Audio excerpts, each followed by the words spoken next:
호르메시스, 때로는 약이 되는 독의 비밀, 이런 제목의 책이 있습니다. 여기 나오는 이 호르메시스라는 단어는 무슨 뜻인가 하면은 그 독성 물질이라도 소량을 사용하면 오히려 좋은 효과를 낸다, 이런 의미를 가진 단어인데요. 예를 들면 이런 겁니다.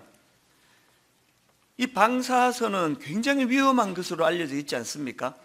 그래서 이제 병원에서 엑스레이 같은 거 찍을 때 보면은 막 얼마나 조심하는지 모릅니다. 그리고 그 치과에서도 요즘에 이제 그 엑스레이 찍는 일이 가끔씩 있는데요. 그러면 뭐 막 겹겹이 두꺼운 것으로 이제 다른 신체가 노출이 안 되도록 차단을 시키고, 그리고 또 찍는 본인도 아예 나가버리잖아요. 나가서 이제 단추를 눌러서 이 방사선이 노출이 되지 않도록 그렇게 막 조심조심하는 게 이 위험한 게 이게 방사선인데요. 근데 참 아이러니하게도 암에 걸리면 방사선 치료를 받습니다. 그것도 뭐 한 4주, 5주 매일 가서 방사선을 쪼이게 만들거든요. 이게 왜 그런 위험한 일을 하느냐? 이게 바로 호르메시스 효과 때문이라는 겁니다. 예방주사도 같은 원리 아닙니까? 이 비슷한 개념으로 그 외상 후 성장이라는 용어가 있는데요. 아마 외상 후 스트레스 장애, 뭐 트라우마, 이런 말은 막 엄청 많이 쓰고 또 많이 또 듣고 하시겠지만, 반대되는 이 외상 후 성장이라는 용어는 아마 처음 들어보신 분이 많으실 겁니다. 여러분, 외상 후 스트레스 장애만 있는 게 아니고요, 외상 후 성장이라는 용어가 있습니다. 이게 뭐냐 하면은 이 외상 후 스트레스 장애가 과거에 경험했던 끔찍한 사건에 대한 기억으로 심리적으로 불안해지고 두려움이 오고 정상적인 생활을 어렵게 만들고 이런 부작용을 가져오는 결과라면, 외상 후 성장이라는 것은 반대입니다. 그런 끔찍한 일, 비극적인 일을 당하면서 마음이 무너지고 마음이 상처로 뒤덮여 있는데 그걸 극복해 나가는 과정에서 오히려 예전보다 마음이 더 단단해지고 마음이 더 담대해지고, 이런 현상이 외상 후 성장이라는 겁니다. 소설가 백영옥 씨가 쓴 칼럼에 보니까 이제 이런 내용들을 다루는 글을 제가 읽었는데 앞부분만 조금만 읽어드릴게요. 호르메시스를 잘 파악하면 스트레스가 무조건 나쁘다는 해석을 경계하게 될 것이다. 약간의 소음, 공복, 허기, 독성, 비판 등은 우리를 이롭게 한다. 더 나아가면 스트레스의 근원을 제거하는 것이 명백히 해로운 결과를 초래할 수도 있다는 것이다. 그러니까 우리는 스트레스가 없는 게 좋은 거라고 생각하지만 사실은 스트레스가 없는 건 굉장히 위험하다는 겁니다. 이런 것들이 다 이제 뭐 호르메시스라든지 외상 후 성장이라든지 이런 것들을 이제 뒷받침하는 내용들인데요. 제가 추수감사절 날 왜 이런 말씀을 드릴까요? 감사의 지경을 좀 넓히자는 겁니다. 우리는 그저 뭐 평안한 거 감사, 건강 주신 거 감사, 직장 생활 잘하게 해주신 거 감사, 주변에 나 돕는 사람 많이 허락하신 것 감사, 뭐 이런 감사도 당연히 드려야 되지만, 그렇지 않은 경우에도 사실은 이게 하나님이 우리를 위해서 주신 선물 같은 그런 어려움이, 또 그런 고난이 많다는 걸 우리가 영적인 눈을 열고 이것을 보게 되면은 감사의 지경이 훨씬 넓어진다는 겁니다. 추수감사절 날 요나서 2장을 본문으로 선택한 이유도 바로 똑같은 이유에서 나온 거거든요. 지금 요나서 2장에 나오는 요나는요, 자기 일생에서 제일 절망적인 상태입니다. 하나님께 불순종했다가 풍랑을 만나고 아까운 물건을 다 집어던지고 또 주변 사람들에 의해 가지고 그냥 바다에 던지움을 당하고 물고기 뱃속에 들어가고, 이런 일련의 과정을 지금 요나가 겪고 있는데요. 이게 요나에게 얼마나 절망적인 사건인가를 2장 2절에 한 표현만 보면 압니다. 2장 2절에 이르되 내가 받는 고난으로 말미암아 여호와께 불러 아뢰었더니 주께서 내게 대답하셨고 내가 스올의 뱃속에서 부르짖었더니, 여기에 나오는 이 스올의 뱃속이 뭘 의미하는가 하면은요, 그 성경 문화 배경 사전에 보니까 이 스올이라는 거는 요나를 포함해 가지고요, 그 당시 유대인들이 가지고 있던 그 우주관을 반영한 겁니다. 그래서 이제 이 스올이라는 거는 유대인들 생각에 죽은 사람들이 가는 처소, 혹은 죽은 영들의 거처, 혹은 무덤, 이런 뜻을 가지고 있는 그 표현이라는 거예요. 그러니까 지금 요나가 자기가 지금 스올의 뱃속에 빠졌다, 이거는 절망적인 상태라는 게, 내 죽은 상태와 같다, 이런 처참한 자기를 표현하는 겁니다. 이게 10편 23편으로 치면은 지금 요나는 사망의 온침한 골짜기에 지금 떨어져 있는 상태예요. 그런데 이런 절망적인 상태를 배경으로 하는 이 요나스 2장을 제가 왜 오늘 추수감사절 본문으로 잡았을까요? 이게 인간적으로는 완전히 절망적이고, 이 스올이라는 표현이 이게 뭐 죽은 영들의 무덤이라 그러죠. 이 거처라 그러잖아요.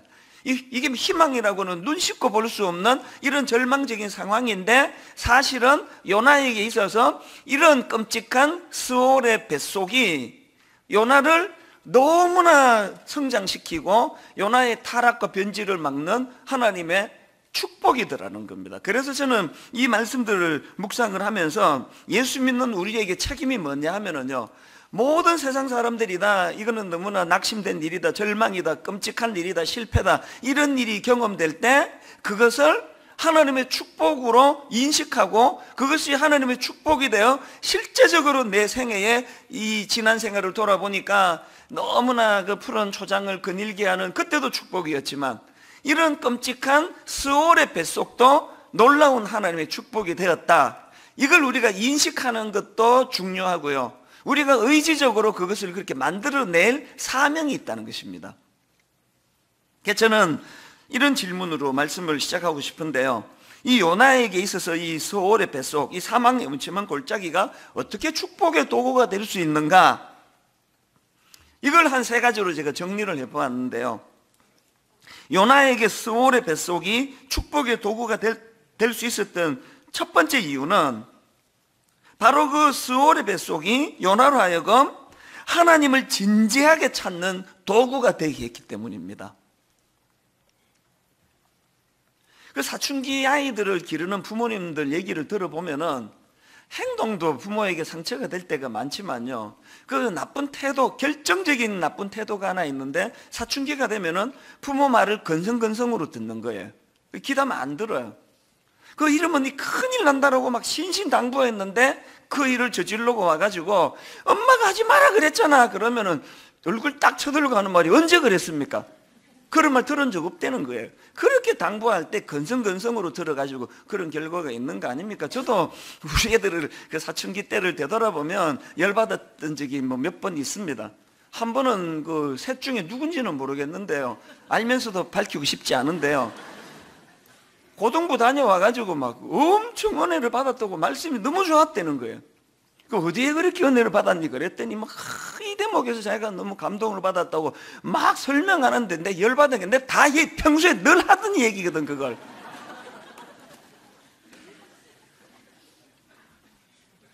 자기 아빠가 설명할 때는 건성건성으로 듣고 뭐 또 건성으로 들으니까 막 맨날 잔소리 한다 그러고 뭐 아빠는 말이 많아 이러면서 안 듣다가 똑같은 내용을 그 다른 목사님이 설교 시간에 하니까 막 그렇게 자기 인생에 그냥 도전이 됐다고 막 말씀이 너무 좋다고 이러는 게, 그 부모 말을 건성으로 듣는 게 사춘기이기 때문에 그렇습니다. 저는 이런 맥락에서 요나스 1장에 나오는 요나가 딱 이런 상태라고 생각해요. 세상에 저는 요나스 1장 1절이 너무 부럽거든요. 여호와의 말씀이 아미떼의 아들 요나에게 임하니라 이르시되. 세상에 이것만큼 부러운 게 있습니까? 왜 새벽에 다 자는데 뭐 3시에 일어나가지고 그렇게 애를 씁니까? 여호와의 말씀이 임하기를 갈망하는 그 마음으로 그렇게 나아가는 거 아닙니까? 그런데 그 놀라운 말씀이 요나에게 임했단 말이에요. 그리고 2절에 보면은 그 당시 뭐 최고 강대국이라고 하는 아수르 제국의 수도를 향한 하나님의 꿈, 그 꿈이 요나를 통해서 지금 실현되도록 하시려는 하나님의 말씀이 선포되는데, 얼마나 건성건성으로 그런 말씀을 그냥 자기 생각의 기준으로 잘라버리는가 하면 3절에서 요나가 이렇게 반응합니다. 그러나 요나가 여호와의 얼굴을 피하려고 일어나 다시스로 도망하려 하여 욥바로 내려갔더니. 왜 그러냐면 되는데요, 나 싫은데요, 반응도 없습니다. 사실 제가 그 부교역자들을 많이 상대하다가 보니까요, 뭐라고 제가 오다를 내리면 꼭 거기에 토를 다는 사람이 있어요. 뭐 해달라고 이렇게 메일을 보내고 나면은 와가지고 왜 해야 되는데요? 설명이 좀 더 필요한데요? 그런 이야기를 하는 교역자가 있는데요. 사실 저는 그 교역자가 하나도 귀찮지 않고요. 좀 고마워요. 왜 와가지고 자꾸 그렇게 시비를 겁니까? 내 설교를 듣고 있다는, 내 이야기를 듣고 있다는 얘기 아닙니까? 내게 1부부터 5부 사이 얼마나 피곤한지 아십니까? 1부 설교하면 꼭 한 두세 명은 메일이 와요. 부교역자가. 목사님 그 표현이 그 오해를 받기가 좋은 표현인데요. 그거는 2부 때는 안 하시면 좋겠는데요. 하여튼 한 주도 그냥 넘어가는 법이 없어요. 누군가는 그게 뭐라고 토를 다는데요. 그게 왜 매주 그게 한 서너 건씩 나올 수 있을까요? 그걸 내가 허용하니까요. 한 번만 너 죽을래? 이렇게 쓰면 다시는 안 할 거예요. 좀 그 고마운데 왜 그 죽을 일이에요? 그게 뭐 어떨 때는 이게 뭐 난 모르고 뭐 이런 말이나 다 아는데 싶어도요. 항상 너무 고맙다고 답을 써. 그리고 또 앞으로 계속 이런 지적을 좀 해주기 바란다고 그렇게 답을 보냅니다. 그 교육자가 왜 고맙습니까? 첫째, 저를 위하는 마음이 있고요. 그리고 제 설교에 귀를 기울였다는 거 아닙니까? 그래 놓으니까 자기 생각에 이건 아닌데 하는 게 나올 수 있는 거거든요. 제가 참 나쁜 교역자라고 생각하는 교역자는요, 제겐 너무 순둥이들이에요. 뭘 해도 알겠습니다. 이 말밖에 안 하는 교역자를 사실은 별로 안 좋아해요. 깊이 안 듣는다는 소리거든요. 여러분 지금 요나서 1장에 요나 같은 분들이 꽤 많은 거 아시나요? 더군다나 하나님 입장에서 내가 하나님 같으면 요 대목이 굉장히 상처가 되겠다는 부분이 바로 그 9절인가 그런데요. 9절을 보세요. 1장 9절. 세상에 그렇게 하나님 말씀을 건성건성으로 듣던 요나가 주변 사람이 니 도대체 어떤 사람이냐 그러니까 하는 말이 이렇습니다. 그가 대답하되 나는 히브리 사람이요 바다와 육지를 지으신 하늘의 하나님 여호와를 경외하는 자로다. 내가 하나님 같으면 엄청 내가 열받았을 것 같아. 상처받았을 것 같아. 이게 지금 하나님을 경외하는 사람의 태도입니까? 문화가 크리스찬인 사람이 있어요. 늘 난 크리스찬이라고. 그리고 나 하나님 믿는 사람이라고. 난 하나님을 경외하는 사람이라고. 그런데 행동은 일장의 요나 같아요. 여러분 진짜 하나님 말씀에 경청하세요? 정말 하나님이 말씀하기를 갈망하세요? 말씀 안 하던데요. 왜 안 하시겠습니까? 사춘기애처럼 하나님 말씀을 그냥 건성건성으로 들으니까 그런 거 아닙니까? 요나에게 스올의 뱃속이 왜 축복이 되는지 아십니까? 스올의 뱃속을 경험하면서 요나의 태도가 완전히 달라졌습니다. 자, 우선 2장 1절을 보십시오. 요나가 물고기 뱃속에서 그의 하나님 여호와께 기도하여, 요나서에서 처음 나오는 이야기예요 지금. 그 다음 2절도 보십시오. 이르되 내가 받는 고난으로 말미암아 여호와께 불러하려 했더니, 1장에서 눈 씻고 찾아보기 어려운 대목이에요. 또 그 다음도 주께서 내게 대답하셨고 내가 스올의 뱃속에서 부르짖었더니, 4절은 더 놀라워요.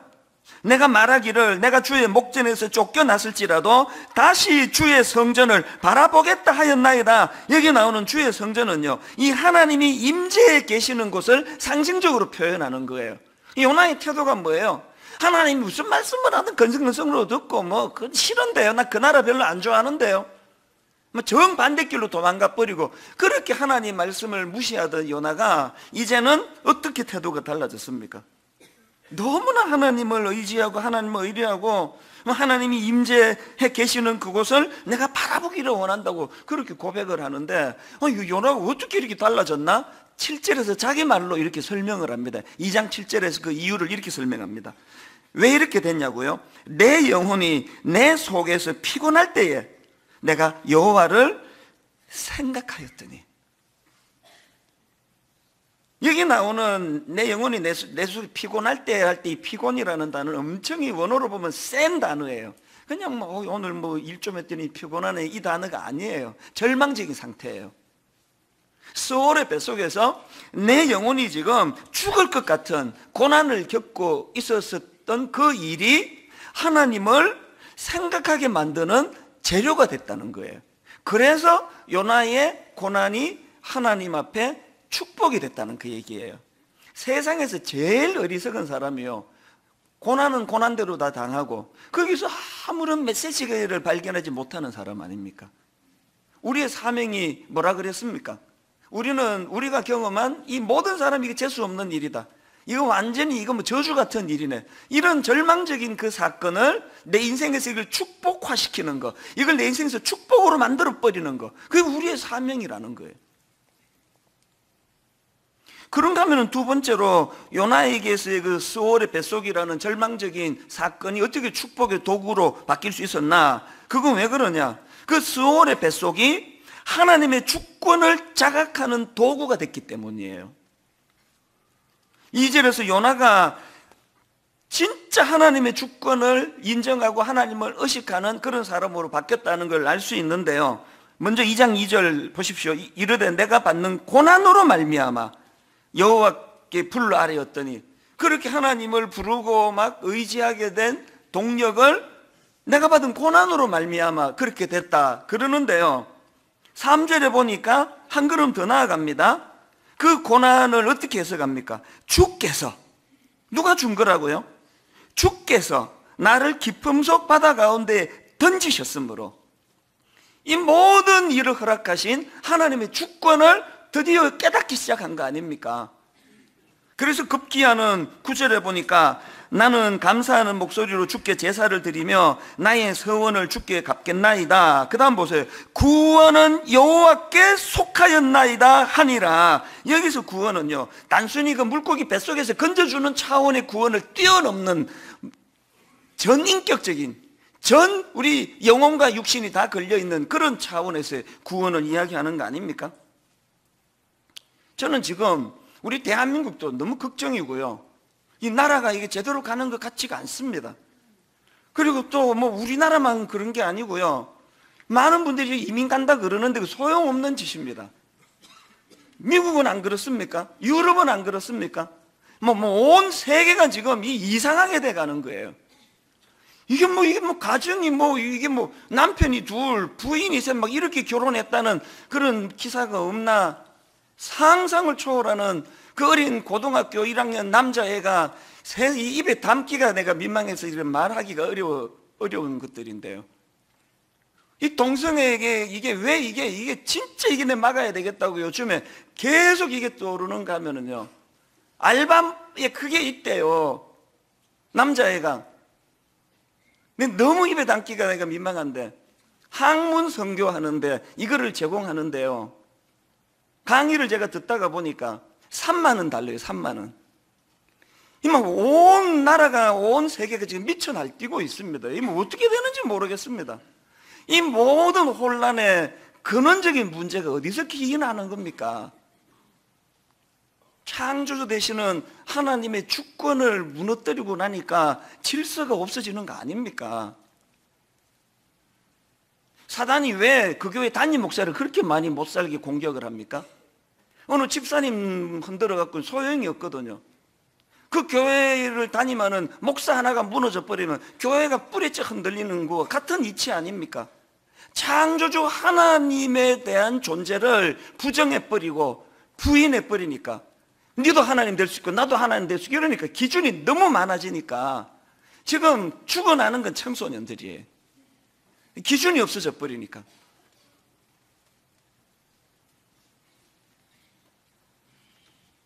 우리가 경험하는 이 아픈 사건이, 이 스올의 뱃속이 하나님의 주권을 자각하는 도구가 돼야 된다는 거, 저도 최근에 뼈저리게 이거를 절감했는데요, 모든 분들이 다 지난 한 해를 되돌아보면 다사다난했다 이런 표현을 쓰실 만큼 우여곡절이 많으셨겠지만 저도 마찬가지 아니겠습니까? 저희 가정에도 지난 7월 달에 참 당황스러운 일이 일어났지 않습니까? 제 아내가 암 발병했다는 소식을 듣고 엄청 당황했고요. 사실 그 순간에는 너무 당황이 되고 나한테도 이런 일이 생기네, 굉장히 그것들이 좀 많은 생각을 가져다 줬는데요, 이 혼란을 평정하는데 그렇게 길게 오래 가지 않았습니다. 한 석 달쯤 지났는데 지금은요, 그 사건 자체가 우리 집 가족들에게 다 잊혀졌어요.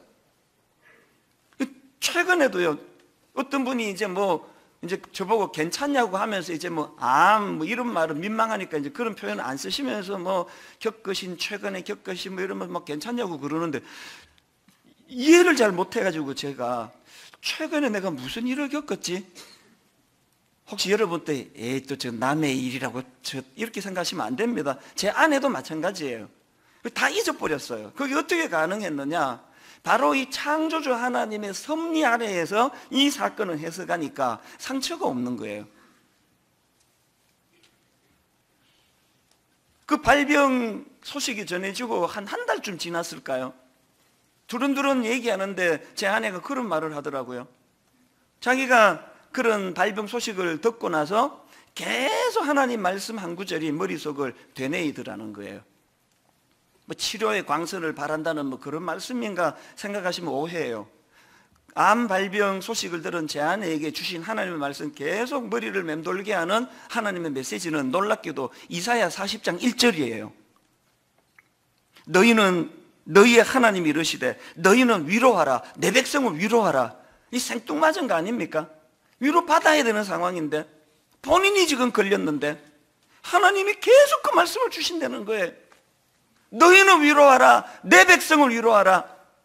담임 목사 부인으로서 자기가 그 일을 겪으면서 하나님이 뭘 깨닫기를 원하시느냐?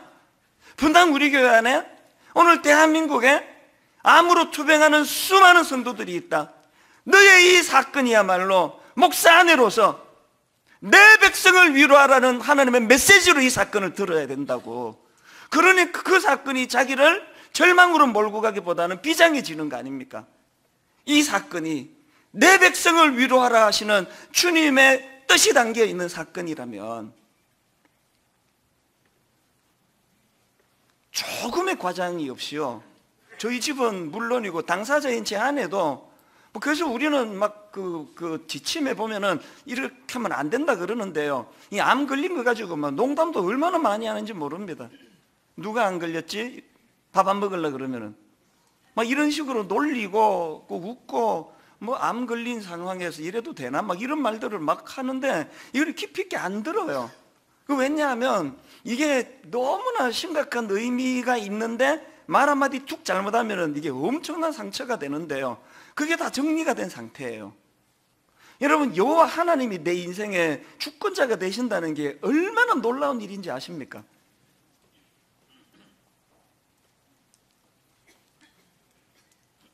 본인의 그 발병 소식을 듣고 너희의 하나님이 이르시되 너희는 위로하라, 내 백성을 위로하라, 그 아픈 일이 사명으로 성화될 수 있다는 거, 오늘 본문에 요나가 딱 그 내용을 지금 고백하는 대목이 있습니다. 요나서 2장 9절.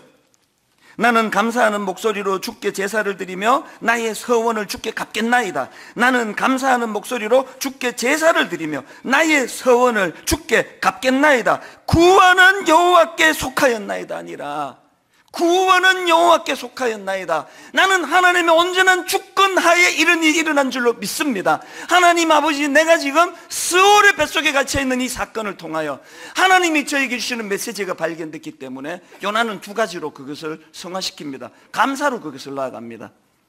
감사가 회복이 되고 사명에 대한 자각으로 회복이 되는 거예요. 이렇게 사진 멀쩡하고 아무런 병도 없고 그저 튼튼하고 이러시는 분이 아무런 그 사명의식이 잘 안 되고 이러시다면요, 그거를 부끄러워해야 돼요. 아픈 게 부끄러운 게 아니에요. 마지막 세 번째로요, 요나에게 그 스올의 뱃속이 왜 축복의 도구가 될 수 있었나? 그건 요나가 경험한 이 스올의 뱃속이 영적으로 자기를 원래의 자리로 돌아가게 하는 도구가 됐기 때문입니다. 이 하나님의 고난이 꽤 많은 이런 효과를 가져온다는 거 다 아실 거예요. 탕자의 비유에 나오는 둘째 아들의 문제도 똑같습니다. 그 못된 놈이 그 아버지 재산 다 허랑방탕하게 쓰고 나중에는 먹을 게 없어가지고 그 가뭄에 그 돼지우리에서 지금 돼지 쥐염 열매를 먹고 있던 절망을 경험합니다. 그게 누가복음 15장 15절인데 내용을 한번 가만히 보세요. 가서 그 나라 백성 중 한 사람에게 붙여서 하니 그가 그를 들로 보내어 돼지를 치게 하였는데 그가 돼지 먹는 쥐염 열매로 배를 채우고자 하되 주는 자가 없는지라 이에 스스로 돌이켜 이르되, 세번역으로 보니까 그제서야 그는 제정신이 들어서, 여러분이 돼지우리는 탕자에게 그제서야 제정신이 들게 하는 하나님의 도구였다는 거예요. 그래서 이 돼지우리는 탕자에게 축복의 장소예요. 자기 인생에 가장 수치스럽고 자기 인생의 그 부잣집 아들이 가장 머릿속에 트라우마로 남을 수밖에 없는 그 사건이 평생의 축복의 장소가 돼요. 왜? 그 돼지우리의 끔찍한 주염 열매의 기억이 제자리로 돌아가게 하잖아요. 아버지 집으로 돌아가게 하잖아요. 오늘 여러분의 고난을 한탄만 하지 마시고요, 그게 제자리로 돌아가게 하는 도구가 된다는 사실을 인식하게 되시기를 바랍니다. 요나도 마찬가지 아닙니까? 그 요한계시록 2장에 보면은 주님께서 에베소 교회를 꾸짖는 대목이 나옵니다. 2장 4절 5절. 그러나 너를 책망할 것이 있나니 너의 처음 사랑을 버렸느니라. 그러므로 어디서 떨어졌는지를 생각하고 회개하여 처음 행위를 가져라. 요나에게 있어서 주님이 에베소 교회 성도들에게 촉구하셨던 원래 자리로 돌아가라라는 그 놀라운 주님의 명령을 실현시키는 도구가 스올의 뱃속, 그 탕자에게는 돼지우리. 그 제가 아까 인용해 드렸던 호르메시스라는 그 책, 호르메시스, 때로는 약이 되는 독의 비밀이라는 그 책의 그 소개글에 보면은요, 그 철학자 니체의 말을 인용하는 글이 있는데요, 이 한 대목이 참 되게 많은 생각을 하게 했습니다. 우리를 죽이지 못하는 것은 우리를 강하게 만든다. 우리를 죽이지 못하는 것은 우리를 강하게 만든다. 그 광고 문구를 보다가 저는 요나가 생각이 나는 거 아닙니까? 하나님이 요나를 스올의 뱃속으로 인도하시는 것은 지금 요나를 죽여버려야 되겠다, 그래서 모은 게 아니에요. 그렇기 때문에 그 스올의 뱃속이 요나를 죽이지 못해요. 죽이지 못하는 것은 다 우리를 강하게 만드는 거예요. 앞에서도 말씀을 드렸지만 올 한 해는 제게 참 여러 가지 일이 많았던 한 해 다 아시지만, 제 아내의 뭐 발병도 큰 일이지만 이 교회를 흔들려고 음해하는, 뭐 이 교회가 뭐 좌파 교회라는, 듣다 이상한 듣지도 못한 내 평생의 좌우 이런 거 강단에서 말하면은 그거는 아주 나쁜 거라고 생각하는 이 흔들 걸 갖고 흔들어야지. 그리고는 그때부터 가짜 뉴스가 나와가지고 지금도 또 돌아다녀요. 그 한때는 그게 되게 억장이 무너지고 분노가 되고 상처가 되는데요, 그러나 저는 이 한마디 문구로서 다 정리가 됩니다. 우리를 죽이지 못하는 것은 우리를 강하게 만든다.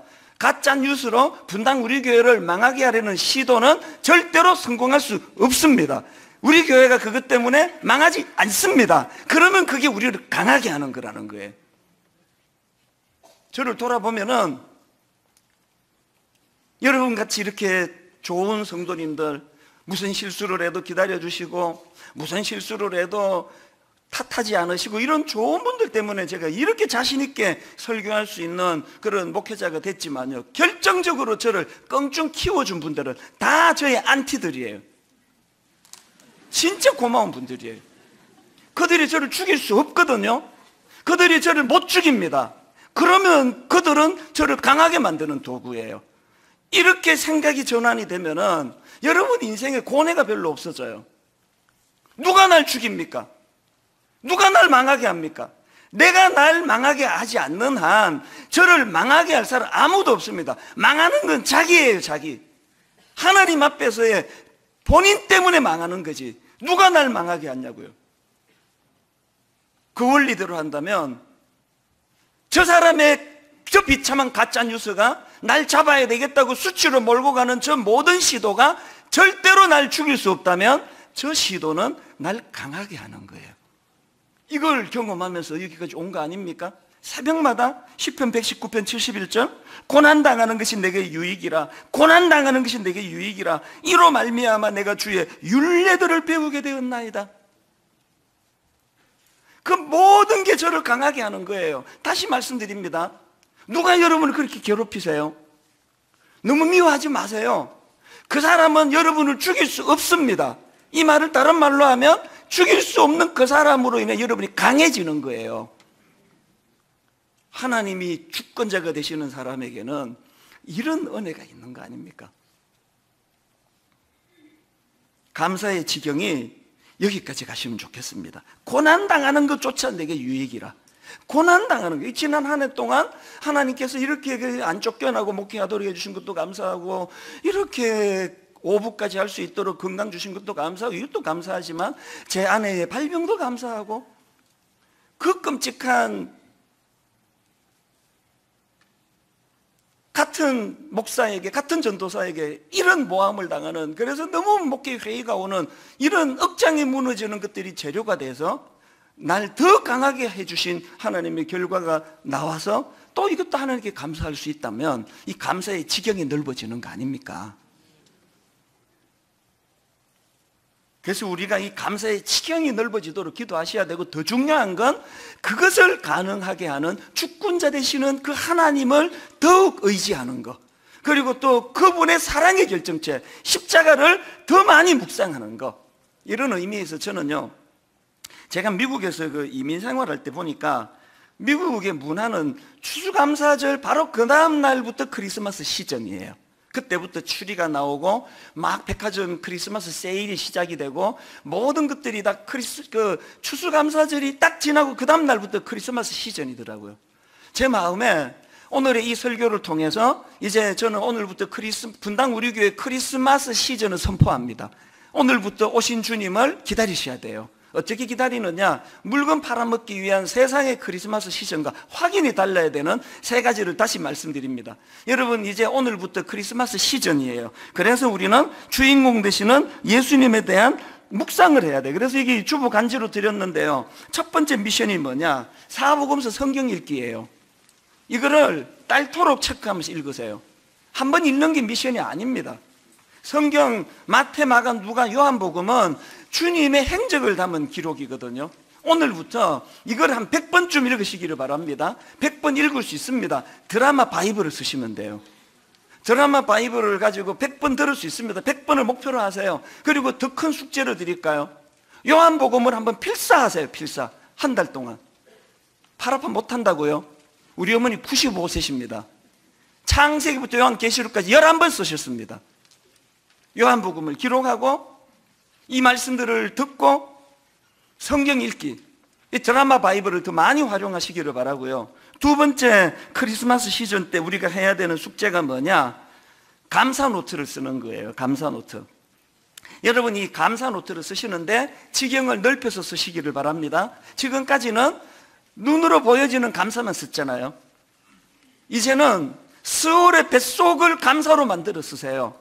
이런 아픔이 있었는데 그래서 감사합니다. 이런 고난이 내게 유익이 될 거라고 믿고 감사합니다. 감사의 지경을 넓혀서 지금 이 감사 노트가요, 엄청나게 지금 반향을 일으킵니다. 분당 우리 교회만 빼고. 지금 이게 얼마나 지금 이게 팔리고 있는지 아십니까? 사명감을 가지고 감사 노트를 다시 꺼내. 제가 그 시간이 없어서 이걸 제가 다음 주나 그때 읽어 드리려고 하는데요, 어떤 분 간증을 우리 교육자가 보내왔습니다. 개인적으로 지난 1월에 건강에 이상 소견이 발견됐대. 마음이 너무 답답하고 어려운 상황이었는데, 이런 상황에서 이분이 한 개 두 가지예요. 드라마 바이블 200일 그거를요, 그 당시로 벌써 한 번 다 듣고 다 읽고, 그리고 두 번째로 다시 읽고, 그 다음에 이 감사 노트를 세 권째 작성 중이라고 하면서 간증문을 보내왔는데, 심령의 변화가 완전히 일어났다는 거예요. 그 너무나 자기를 힘들게 하고 무기력하게 만드는 건강 이상 소견이 오히려 자기가 이해가 안 되는 그런 담대함으로 그렇게 바꾸어져 가고 있다. 그런 내용의 간증문 제가 반드시 언젠가 읽어 드릴 거예요. 마지막 세 번째가 가정예배. 오늘 저녁부터 그 아예 주보 한 면을 통째로 이걸 넣었습니다. 여기 지금 그 사진이 잘 안 보일 것 같아서 방송실이 부탁을 했는데, 저게 뭐냐 하니까 포스트잇이에요. 숙제를 드립니다. 이번 크리스마스 시즌에 여러분 한쪽 벽을 포스트잇에 쓴 감사로 도배를 하시기를 바라요. 이렇게 감사하다, 저렇게 감사하다, 이것들이 한쪽 벽면, 걱정하지 마세요. 포스트잇은 그 자국 안 남깁니다. 벽에. 큰 크리스마스 추리가 감사의 제목들로 만들어진 추리가 여러분 한쪽 벽면을 이루게 된다는 이 크리스마스를 지금부터 기대하시기를 바랍니다. 결론을 이렇게 맺기를 원합니다.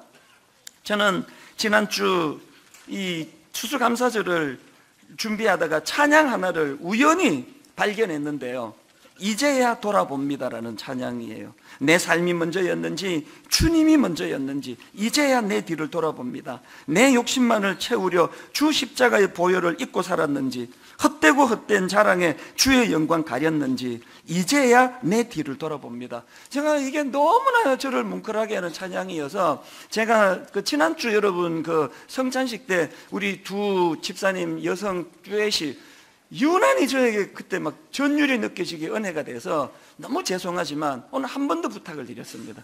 1부부터 5부까지 찬양하는 게 너무 힘든 거 알지만 오늘 한 번만 더 부탁을 드리고 흔쾌하게 그 부탁을 들어주셨는데요, 오늘 설교의 마무리를 이 찬양으로 대신하기를 원합니다. 우리 두 집사님 너무 참 고마운 집사님인데요, 권숙희 정다운 집사님의 이제야 돌아봅니다, 이 찬양을 오늘 추수감사절의 의미와 오늘 설교를 잘 점검하시면서 가사를 좀 집중해 주시기를 바랍니다. 같이 찬양을 듣도록 하겠습니다.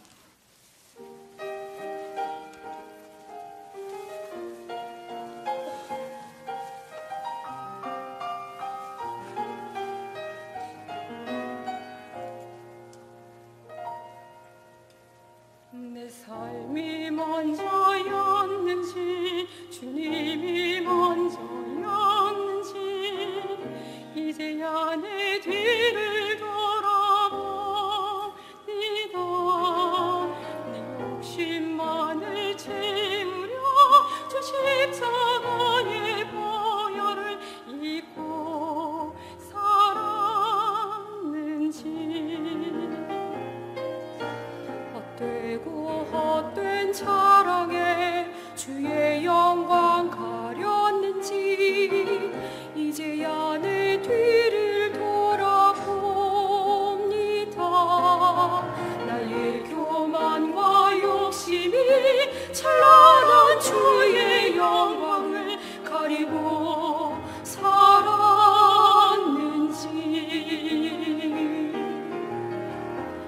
이제야 주의 탄식 소리 들리고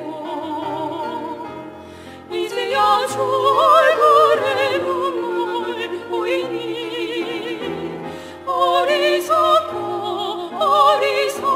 죄인 주여 용서하여 주소서. 나의 모든 지식과 자랑을 주 십자가 뒤에 숨겨두고 주님만 내 주님만 나타내기를 간절히 원합니다.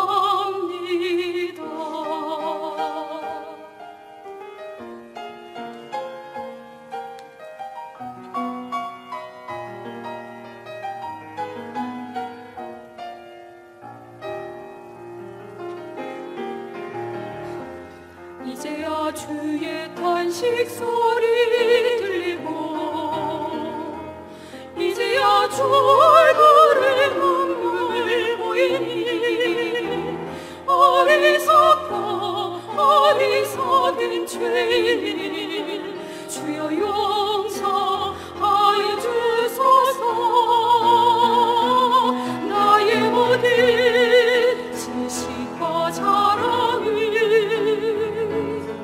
주 십자가 뒤에 숨겨두고 주님만 내 주님만 나타내기를 간절히 원합니다. 나의 모든 지식과 자랑을 주 십자가 뒤에 숨겨두고 주님만 내 주님만 나타내기를 간절히 원합니다. 간절히 원합니다.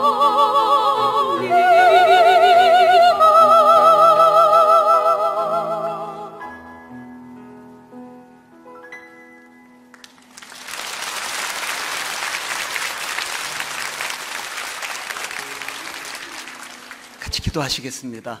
하나님 아버지, 지난 한 해 돌아보면 참 아프고 당황스럽고 힘들었던 순간순간이 참 많습니다. 종이 간증했던 그 이상의 고통을 겪고 억장이 무너지는 절망적인 현실 속에서도 하나님을 의지하고 신뢰하며 눈물을 삼키며 여기까지 달려나온 믿음의 형제 자매들, 그들의 눈물을 닦아주시고 하나님 이것이 축복의 도구가 되었노라고 그렇게 고백할 수 있는 그 자리로 인도하여 주시옵소서. 하나님 앞에 작은 감사를 표현해 드리려고 추수감사 헌금을 드리려고 합니다. 기쁨으로 받아주시고 특별히 하나님 물질적인 어려움 때문에 마음껏 드리지 못하는 성도님들의 마음을 헤아려 주시며 이미 네 마음을 다 받았다, 주님께서 그렇게 위로해 주시는 아름다운 시간이 되게 하여 주시옵소서. 주님께서 그렇게 험량하시고 받아주시기를 원하옵고 예수님 이름으로 기도드립니다. 아멘. 우리들의 찬양 407번까지 찬양 드리면서 우리 하나님 앞에 준비하신 헌금을 올려드리도록 하겠습니다.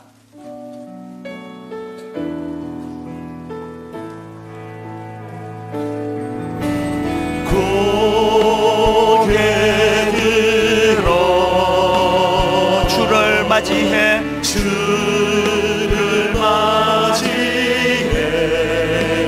엎드리어 경배하며 그 주님을 찬양합니다. 찬양. 왕의 위엄을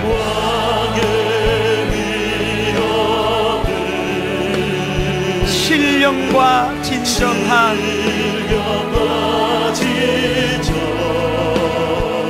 찬양으로 영광 돌려 만왕의 왕께 고개 들어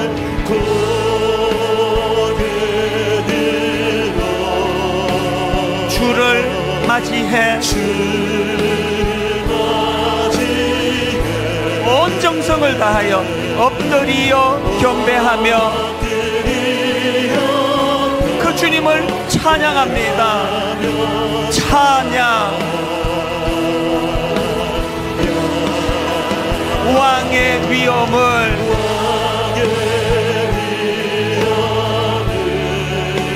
신령과 진정한 찬양으로 영광 돌려 만왕의 왕께 다 주의 크신 이름 높이며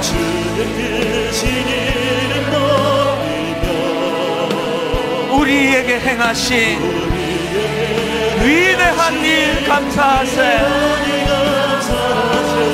오 주의 신실하신 그 사랑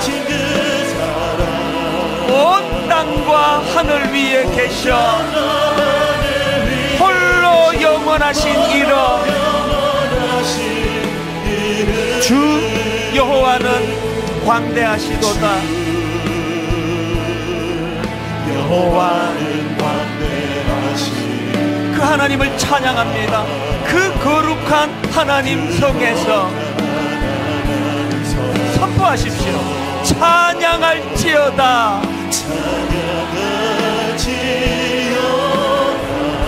그 하나님은 찬양할 때 주 승리 우리에게 주셨도다. 여러분 확신하셔야 됩니다.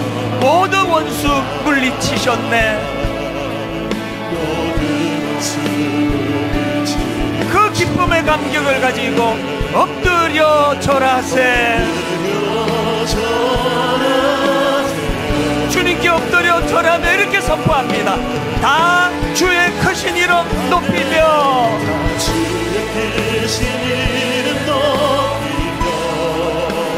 우리에게 행하신 위대한 일 감사하세. 오 주의 신실하신 그 사랑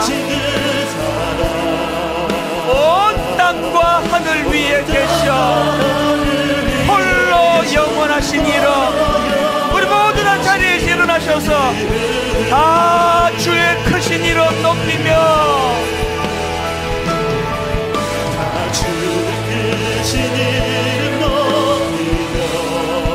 이 사실을 선포하십시오. 우리에게 행하신 위대한 일 감사하세. 오 주의 신실하신 그 사랑, 온 땅과 하늘 위에 계셔 홀로 영원하신 이름. 여러분 더 간절하게, 더 진실하게, 더 절실하게 다 주의 크신 이름 높이며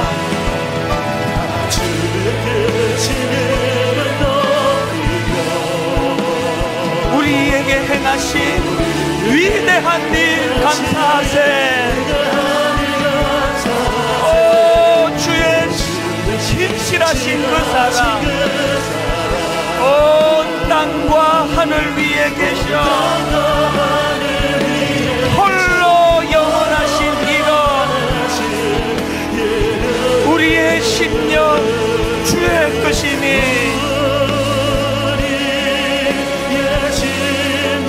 주의 것이니